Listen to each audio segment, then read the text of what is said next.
Good morning, Chicago. I'm Dr. Allison Arwady, Commissioner at the Chicago Department of Public Health. Today is Thursday, June 24th, and as always, this is your opportunity to get your COVID questions answered. As always, you can put your questions directly into the box below, or you can use the hashtag AskDrArwady on either Facebook or Twitter. Our news on COVID broadly continues to be good, but we've been getting a lot of questions about variants. So I actually brought a few slides today to go through and talk a little bit about the science of variants, what we know about the Delta variant, and then we'll also turn to your questions. So we will start with our dashboard always, and I hope that many of you continue to look at this. We're working to think about how to turn some of the eyes from COVID onto some of other data areas that the Chicago Department of Public Health is really focused on. So we'll be working more on that over the summer. But chi.gov/COVID- is where you go. And if you look on the summary page here, everything is looking pretty good. We are averaging 42 cases per day right now. You see that's just 1.5 cases per 100,000 population per day.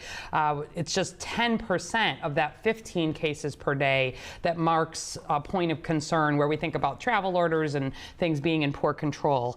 And you can see it continues to drop, down 33% from a week ago. And with the full reopening, this is really encouraging to see. It is, again, this exponential decay. Our reproduction number is nice and low, and things have been continuing to look good. We're averaging just 6 new hospitalizations a day. This is in Chicago residents. We had a question come in about the hospitalizations data here versus the cumulative. And I'll just remind you that all of our under latest data here, all of the old things are still here. So if you want to take a look at the hospital capacity and see what the daily numbers are in terms of how many people are in Chicago hospitals, ICU, ventilators, that's here. Our data at a glance, our coronavirus at a glance, has all of the cumulative data, and all of this is still here. But this represents the new hospitalizations in Chicago residents that are on the dashboard here. So just 6 a day, down half again from where we were.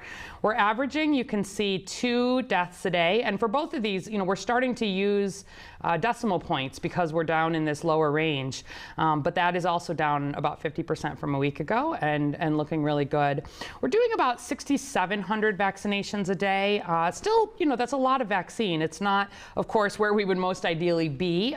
But we are making good progress every day, and particularly making progress in making vaccine accessible for Black and Latinx Chicagoans, where our vaccine rates continue to lag a little bit compared to white and Asian Chicagoans. We're still testing a lot here. I'm interested in this, right? 9,800 tests a day is our average. We had a little dip here. That's right near the beginning of June, but we're back kind of in this good testing range, and partly because we're doing a lot of testing, our positivity rate is very good, 0.5%, the lowest it has been, and I'm really pleased. You can, again, just as a reminder, if you want to look at more of the historic or the details, age, race, ethnicity, hospitalizations, you can do that here. We've got all the zip code data, and there are starting to be zip codes where we are not seeing cases of COVID. That's new for us, right? We still have plenty of COVID in the city, but certainly compared to where we were, starting to see going some weeks without COVID in some of the zip codes, which is exciting. You can explore more about our testing information here, and we are planning to probably start including down the line a little bit more about some of the variants. Like, we created a separate testing page on purpose to be able to talk about some of the diagnostics and the surveillance that we'll be doing more long term. Then in our vaccines, of course, you see we're at about 2/3 now of adults in Chicago have gotten a first dose, which is good. 64% if we just limit it to the whole population 12 and older. And about 71% now of those over 65 have gotten a first dose, and then you see the completed over here. And if we look by age, although we're making the most progress in 12 to 17-year-olds, we also have the longest way to go there. And we've passed for the 18 to 29-year-olds now.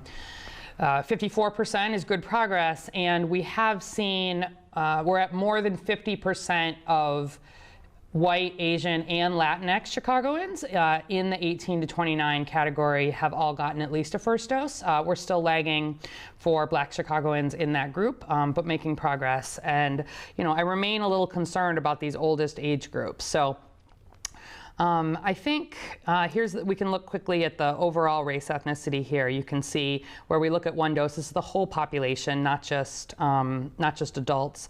That it's about 62% of Asian non-Latinx Chicagoans, about 61% of white non-Latinx Chicagoans, about 45% of Latinx Chicagoans. But a lot of this is because many, many children in Chicago are Latinx.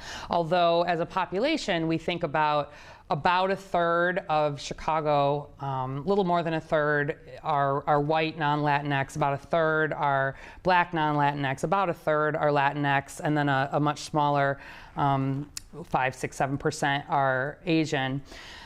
When you go to children, it's actually a much larger percentage of children are Latinx, and so that's part of what's pulling that down a little. So continue to make progress every day, and I encourage you to keep exploring that. So let's take a quick look at some of this, a little bit more on variants, and then we'll get to your questions.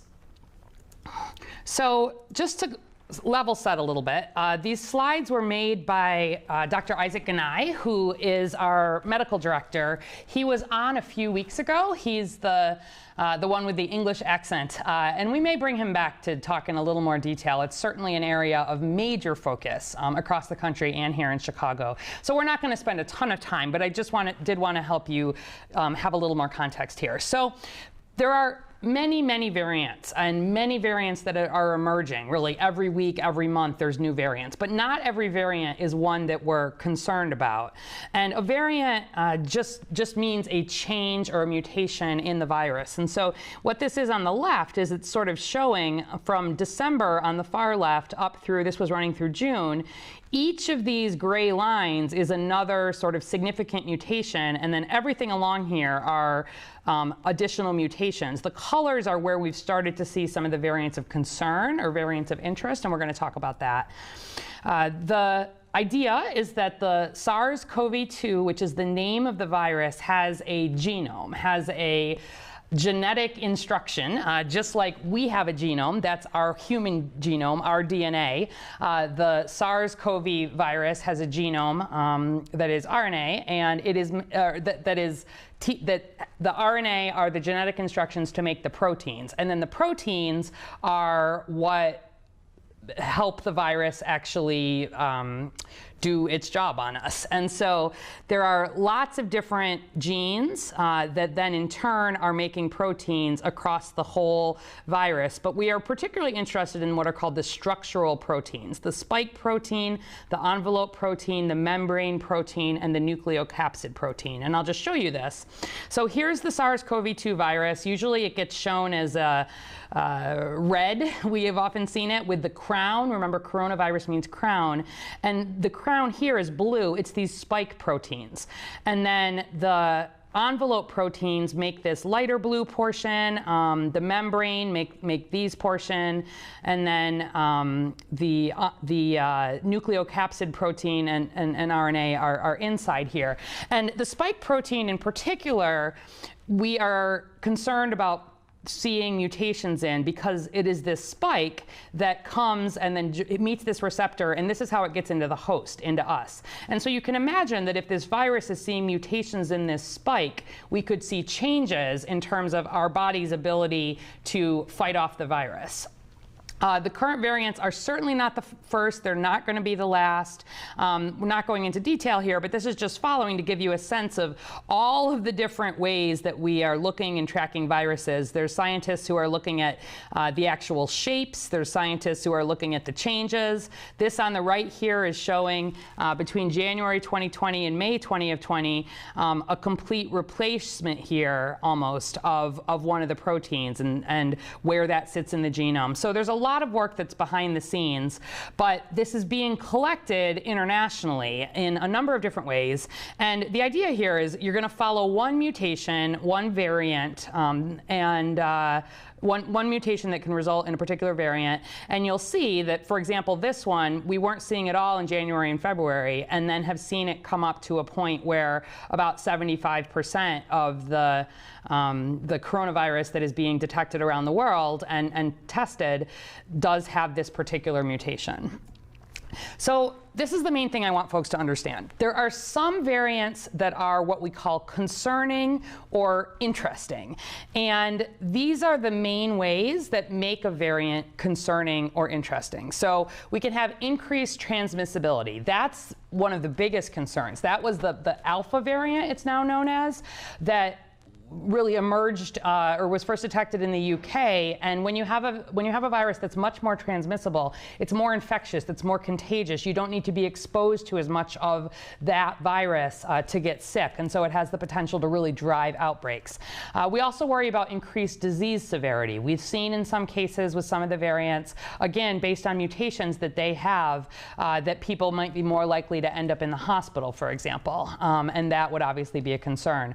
The big one is that they can evade vaccine-induced immunity. If you see enough mutations, you could theoretically develop a vaccine that the virus could develop to the point where the vaccine is no longer protective against it. And that would be when we would need to be thinking about booster shots or revaccination, et cetera.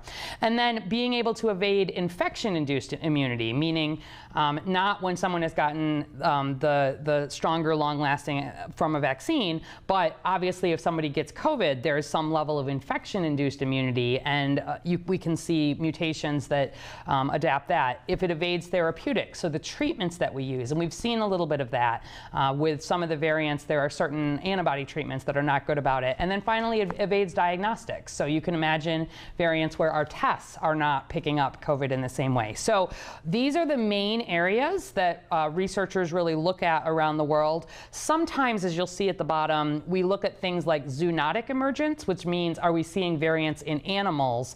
But that's not routine. It's usually a lower priority, but there are some people watching that. And so the way this works is that when a variant emerges, the lineage, which means these are the different systems and the way these get named, are monitoring to see, do we see particular concerns? And so this here is the alpha, beta, gamma, epsilon, and delta. The delta is the one that was most recently named variant of concern. And initially, it was a variant of interest. When you see a new variant emerge, first it sort of gets flagged. Most variants don't get flagged at all. But then if a variant of interest would be something that we're seeing potential issues with. And you can see that, like, for example, Delta, we know that there is significantly more transmissibility. That's that first icon, so it is more infectious. We also have seen some evidence of the vaccines being less protective, especially if people only get one dose. Overall, all three of the vaccines remain protective against all of the known variants of concern, but certainly we're watching that. And then there's still an open question about whether it is making people more seriously ill. And that's one of the main studies. And then there is a third level of variant that we do not have any of right now, which are what they call high consequence. So it goes from just variants that scientists are monitoring to a variant of interest to a variant of concern. And then if you had a variant of high consequence, this is if you have clear evidence that basically our medical countermeasures or our prevention measures are not working. The vaccine is not working well.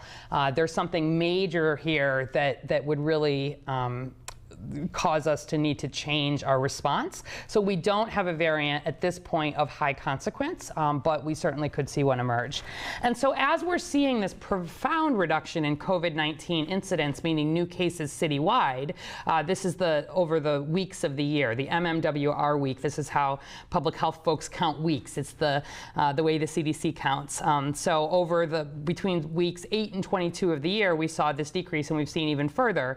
We've actually seen a big increase in variants of concern over that time. So even as the virus has become more infectious, for example, we have continued to see dropping, and that's largely because of relatively high vaccination rates.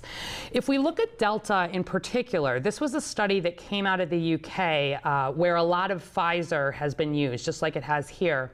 But in the UK, there was more of a push to get more people a first dose, and more people have delayed second doses or not gotten a second dose. And so, whereas here in the US, all along, we've been recommending get the first dose and then get the second dose. And here in Chicago, we've had 94% or something of people get their second dose, and not major concerns with large portions of the population not getting the second dose. In the UK, there was some strategy because they were having this big outbreak from the Alpha variant, which was very infectious, wanted to get a lot of vaccine, and the single dose of the Pfizer was quite protective against that. But what they've seen is that with this Delta variant, which is the one that first was detected in India, drove a lot of that big surge there, and then now is being detected in the UK, and they're seeing increases again in the UK. They haven't been able to move to that final stage of reopening.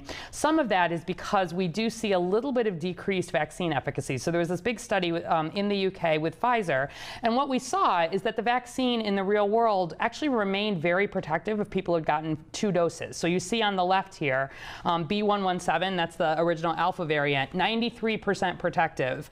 That's very similar to what we've seen even in the trials, right? 94, 95. In the real world, we're seeing 93. These vaccines are working great.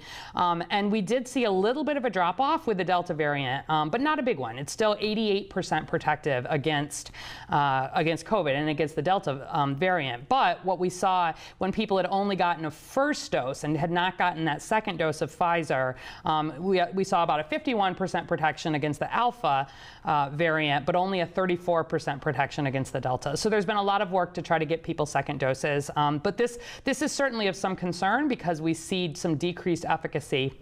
And one of the reasons to vaccinate is not just to protect against COVID, it's to give less opportunity for the virus to continue to mutate, right? Where you're vaccinated, there is much less chance that you are going to get infected with COVID. And every time COVID spreads, that's when it has the opportunity to mutate. And so a lot of the push for vaccine around the world is about trying to protect the vaccines we have now and help keep everybody safe. And so just in summary, it's complicated, it's changing quickly. There are going to keep being new data on variants.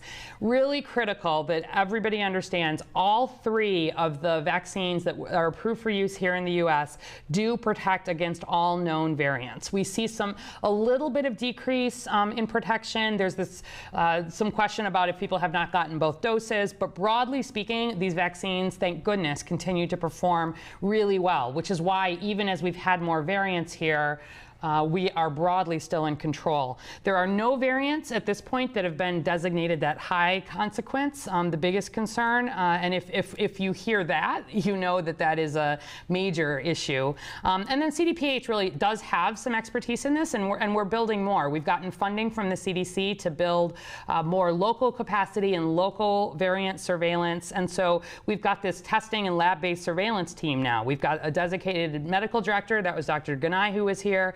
Molecular laboratory director, lab-based surveillance director, Massimo Pacilli, who has been here, epidemiologists, researchers, others. And then we are very connected to folks at CDC and WHO as we're seeing things about variants. It's a really big conversation in public health across the country and around the world. So our team is very connected to what's happening internationally. And then we've used some CDC funding to develop what we're calling a Regional Innovative Public Health Laboratory, or RIPPLE. And that's pulling together, we're really lucky here in Chicago to have a lot of academic, hospital and other partners who are doing advanced genomic work. And this is the way to pull samples together, look at this systematically. And so we want to make sure we're getting a representative sample of cases routinely. It lets us look at new things that might be emerging and monitor trends. And so these are some of the larger facilities that have already been doing this work: UIC, University of Chicago, Rush, Northwestern, Cook County, have been feeding samples and data, and we've been working to really understand what our variant picture is looking like here. And then additional partners here, North Shore, Loyola, Amita, Lurie, Advocate Health, also feeding things in. And we're working to continue to expand this to some of the smaller hospitals, some of the other spaces. But the goal is that this will really let us have a much better grounding for future work, for emerging infections, anything that could be coming down the pipeline, not just with COVID. It lets us track better if we're seeing problems with resistance to antibiotics and infections in healthcare. So I hope that was helpful just in terms of getting a little bit of a sense of some of how we're thinking about variants here. And I think with that, we will go ahead and turn to some of your questions. Okay. All right, right off the bat here, this WHO question is coming up again, and thank you. So we've got a question from DP Roberts on Twitter. The WHO website says children under 18 should not get the vaccine. What should I do? I'd gotten a question kind of like this on Facebook on Tuesday, and actually people have been asking this, and so I looked into this because I was like, I do not think the WHO website says children under 18 should not get the vaccine. And it is true. It does not say that. But I want to explain, actually, where some of this is coming from. Because always, when people are asking questions like this, there is some sort of, either misinformation or perhaps taking comments a little bit out of context. And so I do want to really make sure that we can address it. So first of all, there was, on the advice page for WHO, they are specifically stating, I said the other day that there are different vaccine availability in different parts of the world. And certainly if you have a choice, if you have enough vaccine, you want to do a wide vaccination. But where you don't have enough vaccine, you want to be prioritizing it for higher risk populations. And so the language from the website, says children and adolescents tend to have milder disease compared to adults, so it is less urgent to vaccinate them than older people, those with chronic conditions, and health workers, right? We agree with that. And then that they're broadly looking at a lot of vaccines. But WHO's Strategic Advisory Group of Experts, or SAGE, has concluded that the Pfizer vaccine is suitable for use by people age 12 and above. And then they're specifically recommending that children aged between 12 and 15 can be offered, that are high risk, can be offered this vaccine, and that vaccine trials are ongoing. And then secondly, there were remarks from the WHO director on May 14th, but these were about donating vaccine to COVAX, which is the global response to the pandemic around trying to make sure that some of the wealthier countries are sharing vaccine with countries that don't have as many resources. And so the WHO director said, in a handful of rich countries, which brought up the majority of the vaccine supply, lower risk groups are now being vaccinated. I understand why some countries want to vaccinate their children and adolescents, but right now I urge them to reconsider and to instead donate vaccines to COVAX. Because in lower and middle income countries, vaccine supply has not been enough to even immunize healthcare workers, and hospitals are being inundated with people that need life-saving care urgently. So to get back to this, the WHO has definitely not said that children under 18 should not get the vaccine. They have raised, I think, valid questions where we're thinking about global equity, about our ability to be vaccinating broadly lower risk children. This is not a concern related to vaccine safety. They have not said that children should not receive the vaccine, and specifically for Pfizer, which has been the one, that is the only one at this point, for example, that has the emergency use authorization for that age group in the US. The WHO has not said anything contradicting that. So I hope that helps clear it up, and thank you for the question, because I do think this is something that we've been seeing circulating. Scott Cowan from Chicago, Scott Cowan from Facebook. Do you still stand by your decision to fully open Chicago?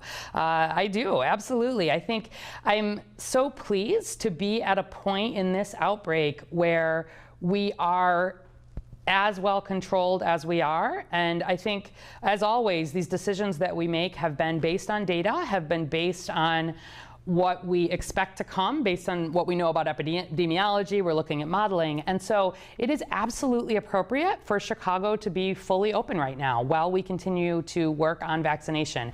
We're lucky, I can't tell you, to have a widely available vaccine that is working as well as it does against COVID.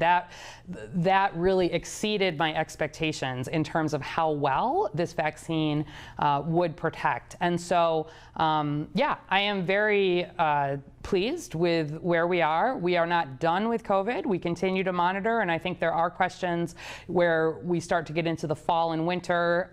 Will we see some more surges? We're continuing to watch variants, but we make decisions based on what is happening right now. And right now, happy to say, thanks to everybody's hard work, we are in the right place to be able to be fully open and continue to push vaccination. Okay. Namrata Batra on Facebook is saying Canada is mixing doses, like the ones getting Pfizer are getting Moderna as second. What's my opinion on that? Will such individuals be considered fully vaccinated? So, this is interesting. There's been some different approaches around the world. Often they've had as much to do with where there is vaccine availability. There have not been rigorous studies done at this point of any of this combining of vaccines. And I want to be really clear that there is no recommendation at this point that you should be going and getting another kind of vaccine if you already had a full course of one of them. So if you had both of your Pfizer doses, even if it was back in December or January, all of the data continues to look really, really good. They've now been following people in the Pfizer studies, all of them more than 6 months, some of them more than a year, and the protection levels, the antibody levels continue broadly to look good, and and they continue to be protective against the variant. So I think where there are some countries that are doing some of this a little bit differently, we're obviously interested in it. But the recommendations very much are to complete your series in the way that they were studied. And I think the Delta is a good example of why we prefer to stick to what there's been some more evidence around, because looking at that data, I'm very glad that most of the people here who have gotten their vaccines, do have both of their second doses, because there's needing to be more work in the UK to kind of try to make that part up. Here in the US, you do need to get 2 doses of the same vaccine for either Pfizer or Moderna to be considered fully vaccinated, or the 1 dose still of J&J to be considered fully vaccinated. Don Wolf on Facebook. When I say the numbers from schools look good, which schools am I referencing? Are the schools similar in CPS schools? Am I referring to suburban or Catholic schools? So I'm not referring to suburban schools because we're the City of Chicago Health Department, but we continue to track COVID cases across all school settings, daycare settings, youth settings, camp settings, park district settings here in Chicago, and across the board, CPS, private schools, parochial schools, Catholic schools, we very much have seen the curve of cases mirror what we are seeing in Chicago. We have not seen outbreaks again in schools in Chicago, and where you have good protection in place. One of the things that really was quite clear from the data early on, that where we're careful about COVID, schools can be open, and so that is what I'm referring to. Okay. Ankita Panda on Twitter, sort of a follow-on maybe, wondering about this: should I take Pfizer or any other mRNA shot to boost my immunity if I'm taking the J&J shot back in March? I'm concerned about the Delta variant. And so Ankita, if you've taken the J&J shot back in March, you do not need to be taking a Pfizer or an mRNA vaccine at this point. All of the vaccines, the data that I showed here was around Pfizer because because that was a big study in the UK, and it was highlighting this first versus second dose difference. But the protection is good for all three of them against the Delta variant at this point. So you do not need to be trying to get something to boost your immunity at this point. And actually, just yesterday, the Advisory Committee on Immunization Practices did have some conversations about boosters, if you want to take a look. Very clear, there is no booster recommended at this point. There is not data that says we will definitely need a booster. There are questions about if there's a booster in the future, whether that would even be a universal recommendation, or might it be something that is for people who are older or have immune problems or are in long-term care facilities. They're expecting to have some additional data from the manufacturers around September, where they've been doing some of the safety and immune studies related to boosters, so there will be more conversation then. But I want to be really clear that by and large, at this point, the data continues to look good, so no booster is recommended, and you should not get a second type of vaccine, no matter how long it's been since your first vaccine. We actually saw some people signing up for LALA tickets who had already been vaccinated, and we shared that you cannot get a second vaccination just to get a LALA ticket. Broadly, it's get your one vaccine, make sure you complete the series, and we will let you know if there is a new variant or a concern. But we're certainly not planning for boosters anytime in the very short term here. Okay, Brenda Crespo on Facebook. This was a follow-up to what she was asking on Tuesday. She says, I got a reaction to the shot. How protected am I? Okay, so when people get their vaccine, the reaction that they have, this short-term side effects that last usually 1 to 2, maybe 3 days, but most of them are over in 24 to 48 hours, can really vary. So the most common side effect, actually the most likely thing that happens is people don't have a side effect, but then sore arm, but then some people can have more of a reaction, and you may have had that. You may have had a fever, you may have had a headache, you may have felt tired, and that is your immune system learning how to fight off COVID. That is not COVID itself. And the good news is that you are protected from this vaccine regardless of how strong your side effects were. So I had very little side effects, but my level of protection based on the studies that we've been doing is as good as someone who had a more significant reaction to the vaccine. There's some interesting data that's been coming out, some basic science data that I talked about a few weeks ago, that's been following up with people who recovered from COVID and had a COVID vaccine, that's suggesting that combination of immunity looks really good and may be sort of long-lasting and indefinite, whereas just having the natural infection provides some level of immune protection. Just having the vaccine provides a generally more robust and long-lasting, but that combination may mean that people might not need a booster ever, for example. But the idea is if somebody had COVID before, they are a little more likely to have some of these side effects because the vaccine in some ways is serving as a booster already. It's teaching the immune system additional lessons in terms of how to fight off COVID. So if you got your shot, you got both of your shots, I would consider you well protected against COVID, and I would consider you well protected against COVID even if you had not had that reaction. So I hope that helps.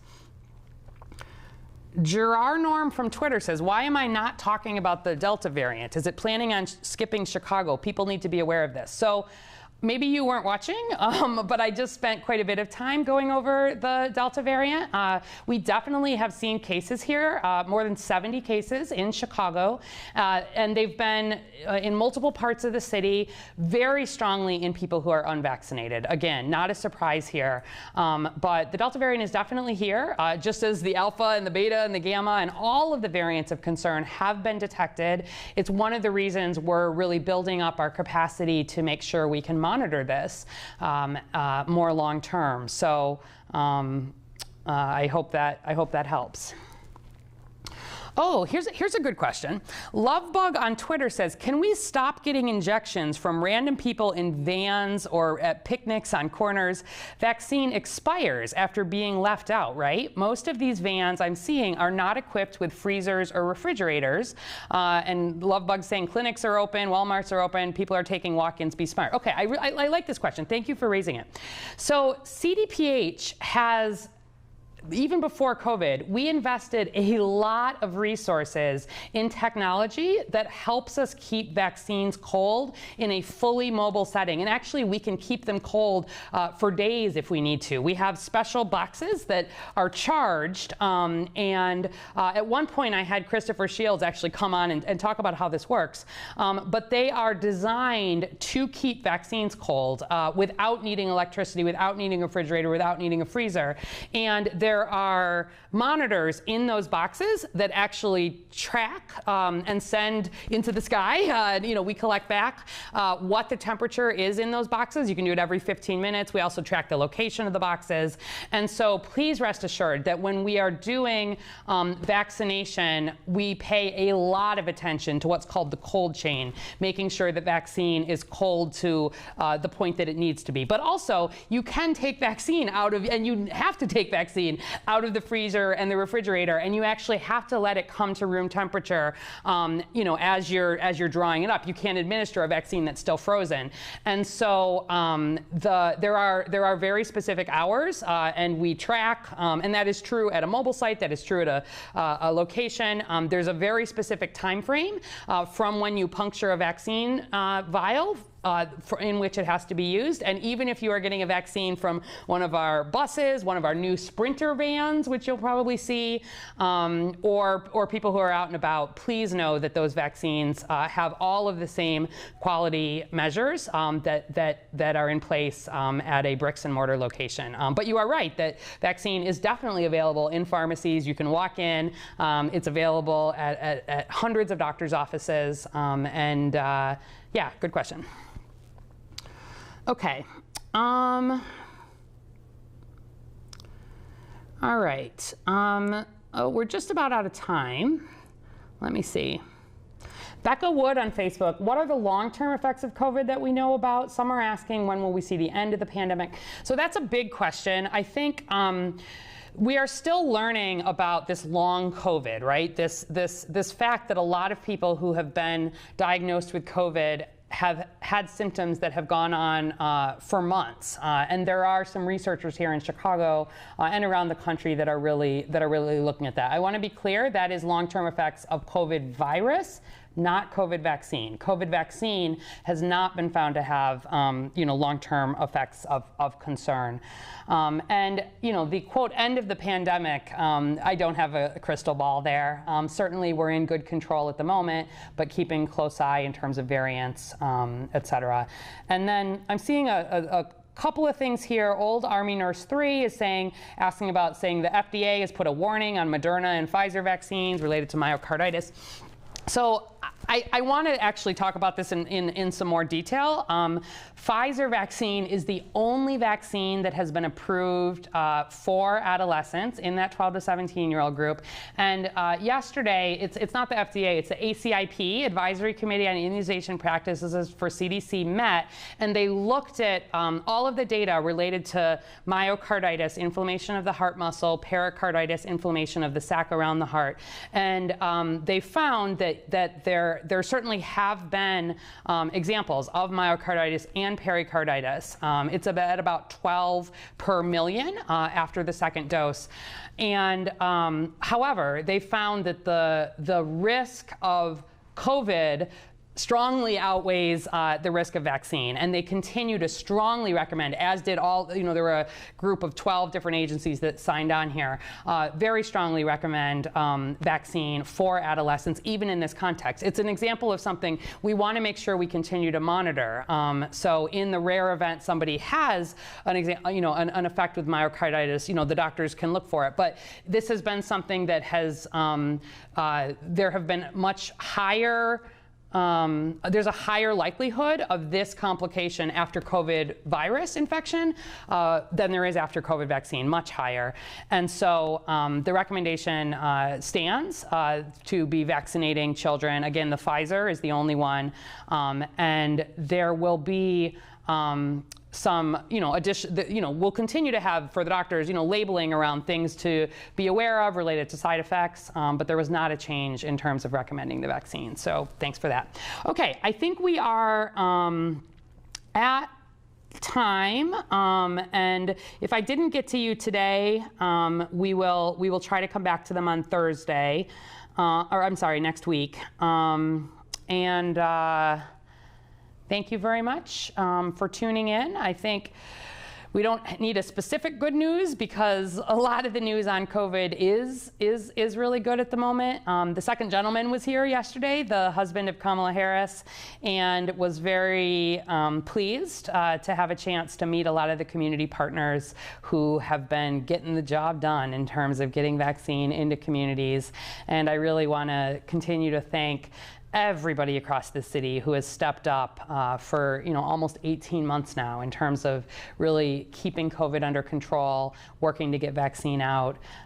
Please continue to spread the word. The vaccine is available, it is free, it is safe, and I hope if you've got additional questions, keep sending them in, and we'll keep answering them. Thanks very much.